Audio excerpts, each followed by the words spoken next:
यह है दुनिया का सबसे खतरनाक जेल ऑलकैट्राज, जहां से इंसान कभी जिंदा नहीं लौटते, उनकी सिर्फ लाश बाहर आती है। ऑलकैट्राज में रोज की तरह सुबह गार्ड्स नॉर्मल राउंड लगा रहे थे, लेकिन फिर उन्होंने देखा कि एक आदमी अब तक सो रहा था।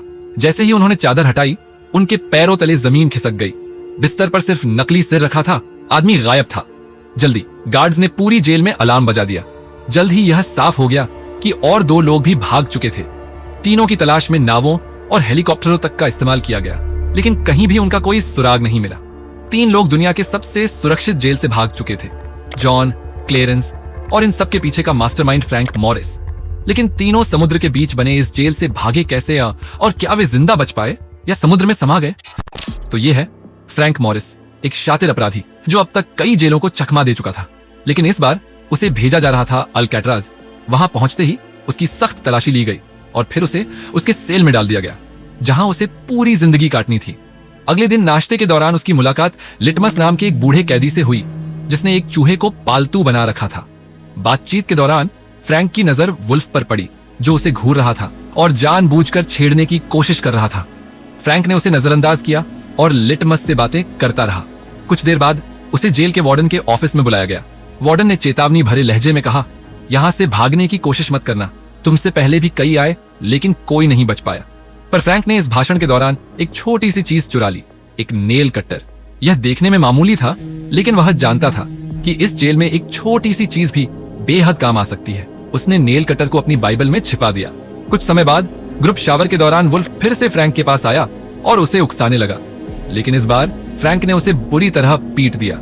इस घटना के बाद जेल में उसकी एक अलग पहचान बन गई। अब कोई भी उससे बिना वजह पंगा लेने की हिम्मत नहीं करता था।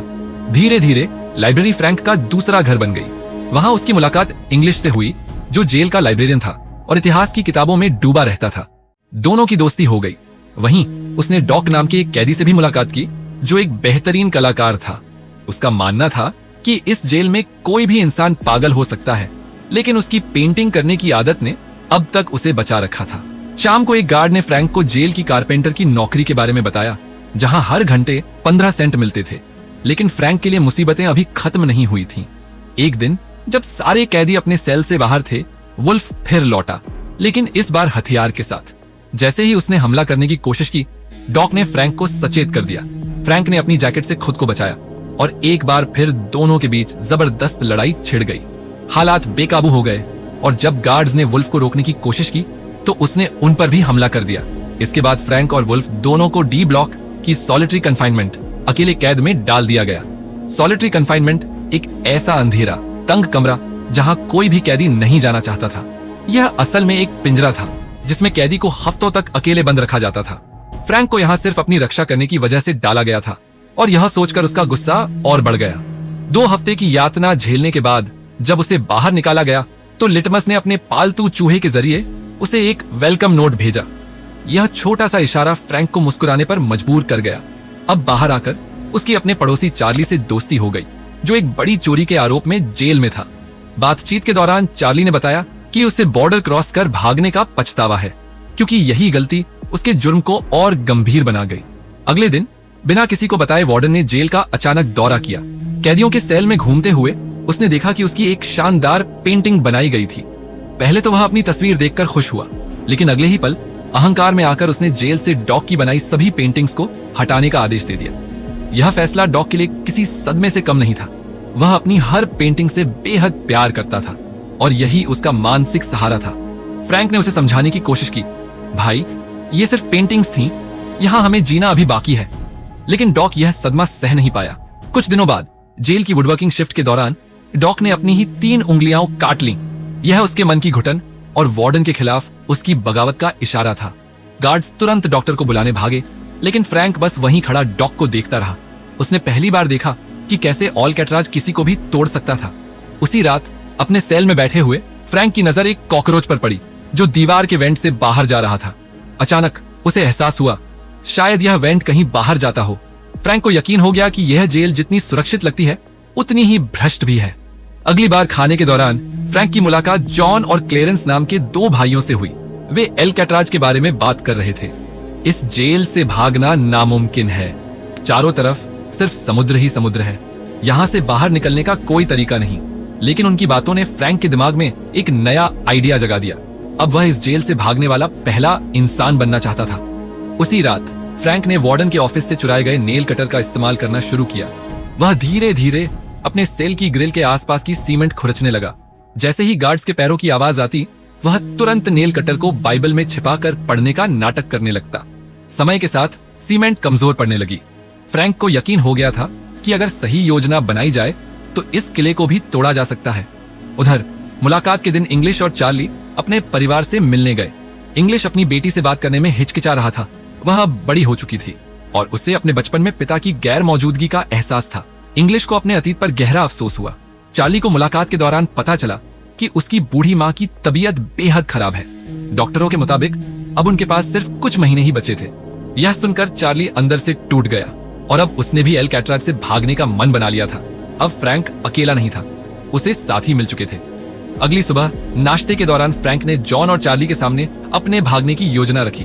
फ्रैंक के मुताबिक समुद्र के खारे पानी और तेज हवा ने जेल की इमारत को कमजोर कर दिया था, जिससे सीमेंट को कुरेदकर वेंटिलेशन ग्रिल्स को निकाला जा सकता था।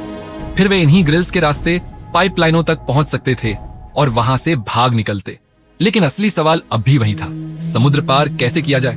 फ्रैंक ने हल बताया। क्लेरेंस कपड़ों के डिपार्टमेंट में काम करता है, तो वह वहां से धीरे धीरे रेनकोट और रबर सीमेंट चुरा सकता है। मैं इन्हें इस्तेमाल करके लाइफ बोट और लाइफ जैकेट बना सकता हूं, भरोसा रखो मुझ पर। फ्रैंक का प्लान सबको पसंद आया। अब सभी ने एक साथ मिलकर इसे अंजाम देने का फैसला किया। उस रात फ्रैंक हमेशा की तरह अपने सेल में सीमेंट निकालने में लगा था। इस बार चार्ली भी उसका सहयोगी बना, जो बाहर नजर रख रहा था ताकि किसी गार्ड को उन पर शक न हो।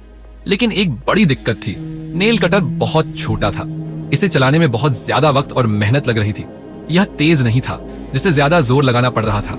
लगातार मेहनत करने से फ्रैंक के हाथों पर चोटें पड़ गई थीं। इस परेशानी को हल करने के लिए अगली सुबह फ्रैंक ने सभी को एक बेहतर औजार की जरूरत के बारे में बताया। तभी फ्रैंक की नजर अपनी चम्मच पर पड़ी। एकदम साधारण सी चीज, लेकिन सही इस्तेमाल में यह बहुत काम आ सकती थी। उसने तुरंत ही अपनी चम्मच को जूते पर घिसकर गंदा कर लिया और गार्ड को बुलाकर शिकायत की। यह चम्मच गंदी हो गई है, क्या इसे बदल सकते हैं? बाकी लोगों ने भी फ्रैंक का साथ दिया और अपनी चम्मचें बदलने की रिक्वेस्ट की। गार्ड को इसमें कुछ भी संदिग्ध नहीं लगा और उसने नई चम्मचें में लाने के लिए हामी भर दी। लेकिन असली चाल तो अब चली जानी थी। जब वे चम्मच बदलने के लिए फ्रंट डेस्क पर पहुंचे, जॉन ने वहां मौजूद गार्ड को अपनी बातों में उलझा लिया। इसी दौरान फ्रैंक ने चुपके से एक एक्स्ट्रा चम्मच अपनी जेब में डाल ली। इसके बाद फ्रैंक ने लिटमस से अपने 20 दिन की मिठाई के बदले में कुछ और सामान लिया। अब उसके पास कच्चा माल था, नेल कटर, सिक्के और चम्मच। रात को उसने इन सभी चीजों को पिघलाकर एक नया औजार बनाया, जो नेल कटर से कहीं ज्यादा तेज और असरदार था। अब सीमेंट कुरेदने का काम और तेजी से हो सकता था। एक रात जब फ्रैंक पूरी तेजी से सीमेंट को कुरेदने में लगा था, तभी एक गार्ड वहां आ गया। चार्ली की नजर उस पर नहीं पड़ी। अगर गार्ड ने देख लिया होता तो पूरी योजना वहीं खत्म हो जाती। लेकिन इंग्लिश ने ऐन वक्त पर दिमाग से काम लिया। उसने आगे आकर गार्ड का ध्यान भटका दिया। इसी दौरान चार्ली ने सेल की सलाखों पर जोर से मुक्का मारकर फ्रैंक को खतरे का संकेत दिया। फ्रैंक तुरंत चौकन्ना हो गया और सारा सामान छुपा लिया। वे बाल बाल बचे थे। अगले कुछ दिनों में फ्रैंक को एहसास हुआ कि ग्रिल को हटाने के लिए सिर्फ सीमेंट निकालना ही काफी नहीं था। अंदर लगे मजबूत पेंचों को खोलने के लिए एक नया औजार चाहिए था। कारपेंटर शॉप में काम करते हुए फ्रैंक ने एक छोटा लेकिन असरदार औजार तैयार कर लिया। अब असली चुनौती थी इसे मेटल डिटेक्टर से बचाकर बाहर निकालना। इसके लिए उसने एक चाल चली। अपने हाथ में लोहे का एक जंग लगा टुकड़ा रख लिया। जैसे ही वह मेटल डिटेक्टर से गुजरा, अलार्म बज गया।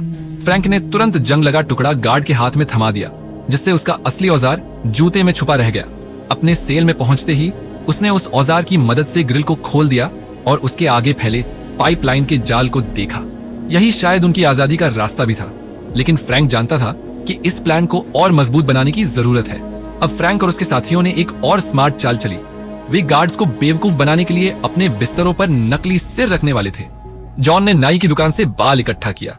चार्ली ने पेंट और दूसरी सामग्री का इंतजाम किया। फ्रैंक ने इंग्लिश की मदद से ढेर सारे अखबार जुटाए। फ्रैंक ने अखबार और सीमेंट मिलाकर एक इंसानी खोपड़ी का ढांचा तैयार किया और उस पर असली बाल और पेंट लगाकर नकली सिर तैयार किया। चार्ली ने नकली ग्रिल्स बनाई, जो भागते समय असली ग्रिल्स की जगह लगाई जानी थी, ताकि कोई गार्ड यह न देख पाए कि ग्रिल हट चुकी है। अब उनका प्लान लगभग तैयार था। एक रात फ्रैंक ने अकेले ऊपर जाने का फैसला किया। उसने नकली सिर को तकिए पर रखा नकली ग्रिल का इस्तेमाल करके बाहर निकल आया। पाइपलाइन से ऊपर चढ़ा, लेकिन अचानक उसे एक लोहे का दरवाजा दिखा। वह इस दरवाजे तक अकेले नहीं पहुंच सकता था। ठीक उसी वक्त गार्ड सेल्स का राउंड मार रहा था। जब वह फ्रैंक के सेल के पास पहुंचा तो उसे हल्का शक हुआ, लेकिन नकली सिर देखकर वह आगे बढ़ गया। फ्रैंक किसी तरह बच गया। अगली सुबह फ्रैंक और चार्ली ने पिछली रात की असफलता पर चर्चा की। इस बीच जॉन और क्लेरेंस ने भी अपनी अपनी नकली खोपड़ियां बना ली थीं। अब तय हुआ इसी प्लान को आगे बढ़ाया जाएगा। उस रात जॉन और चार्ली दोबारा लोहे के दरवाजे तक पहुंचे। उन्होंने महसूस किया कि यह दरवाजा काटा जा सकता था, लेकिन इसके लिए ज्यादा तेज औजार चाहिए था। अगले दिन म्यूजिक क्लास के दौरान चार्ली की नजर एक पुराने पंखे पर पड़ी। अगर इसे सही तरीके से मॉडिफाई कर लिया जाए तो यह एक शक्तिशाली औजार बन सकता है। इसलिए उसने अपने हिस्से की सारी मिठाई देकर लिटमस से सौदा कर लिया। पंखे को क्लास से बाहर निकालने के लिए उसने उसे एक इंस्ट्रूमेंट बॉक्स में छिपा दिया। जब पंखा फ्रैंक के हाथ में आया तो उसने उसे एक धारदार औजार में बदल दिया। उस रात वे फिर से उस लोहे के दरवाजे तक पहुंचे और इस बार उन्होंने दरवाजे को काट दिया। शोर हुआ और गार्ड्स तक आवाज पहुंची, लेकिन गार्ड्स ने इसे नजरअंदाज कर दिया और फ्रैंक और उसके साथियों का रास्ता अब पूरी तरह साफ था। अब उन्होंने तय किया कि मंगलवार की रात को वे अल्कैट्राज से भाग निकलेंगे। लेकिन मंगलवार सुबह नाश्ते के दौरान फ्रैंक ने टेबल पर डॉक की याद में एक फूल रख दिया।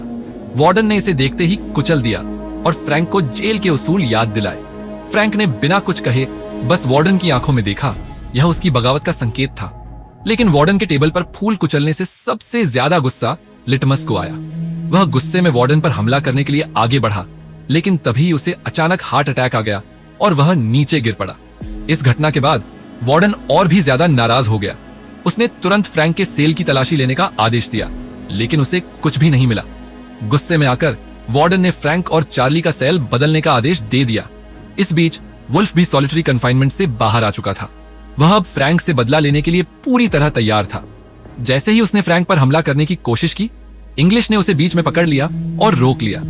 उस रात फ्रैंक, जॉन, चार्ली और क्लेरेंस ने पाइपलाइन में मिलने का फैसला किया, लेकिन आखिरी वक्त पर चार्ली डर गया और उसने भागने से इनकार कर दिया। बाकी तीनों बिना समय गंवाए अपने प्लान के मुताबिक आगे बढ़ते गए। उधर चार्ली देख रहा था कि उसकी आंखों के सामने उसकी आजादी का सपना दूर होता जा रहा था। अंततः चार्ली ने भी जेल से भागने का मन बना लिया। वह तेजी से पाइपलाइन से होकर उस लोहे के दरवाजे तक पहुंचा, लेकिन अब वह अकेला उस दरवाजे को पार नहीं कर पाया। वहीं दूसरी ओर फ्रैंक, जॉन और क्लेरेंस सर्चलाइट से बचते हुए जेल की दीवार तक पहुंच चुके थे। उन्होंने आसपास देखा कि कोई गार्ड तो नहीं है, फिर धीरे से दीवार पार की और जेल से बाहर आ गए। अब वे तीनों एक रोड क्रॉस करके समुद्र के किनारे तक पहुंच चुके थे। वे जानते थे कि किसको क्या करना है। तीनों ने तेजी से नाव के अंदर हवा भरनी शुरू कर दी। मुंह से हवा भरना बहुत मुश्किल काम था, लेकिन अपनी जान बचाने के लिए उन्होंने यह कर दिखाया। अब वे अल्कैट्राज की सरहद से हमेशा हमेशा के लिए दूर जाने के लिए समुद्र में उतर गए और फिर उनका कोई पता नहीं चला। कई पुलिस अधिकारियों को लगा कि शायद वे समुद्र में डूबकर मर गए होंगे, लेकिन वार्डन जानता था कि वे बच निकले हैं। लेकिन अपनी इज्जत बचाने के लिए वार्डन ने आधिकारिक रूप से उन तीनों को मरा हुआ घोषित कर दिया, लेकिन इस बात पर किसी को भरोसा नहीं हुआ। फ्रैंक पूरी दुनिया में जेल तोड़ने वाले जीनियस के नाम से मशहूर हो गया। 1 साल तक गुप्त रूप से सर्च ऑन ऑपरेशन चलता रहा, लेकिन कभी कोई शव नहीं मिला। इसका मतलब था वे सफलतापूर्वक भाग निकले थे। पर अगर आप जानना चाहते हैं कैसे ये आदमी दुनिया के किसी भी जेल से भाग जाता है, तो राइट वाली वीडियो पर क्लिक करिए।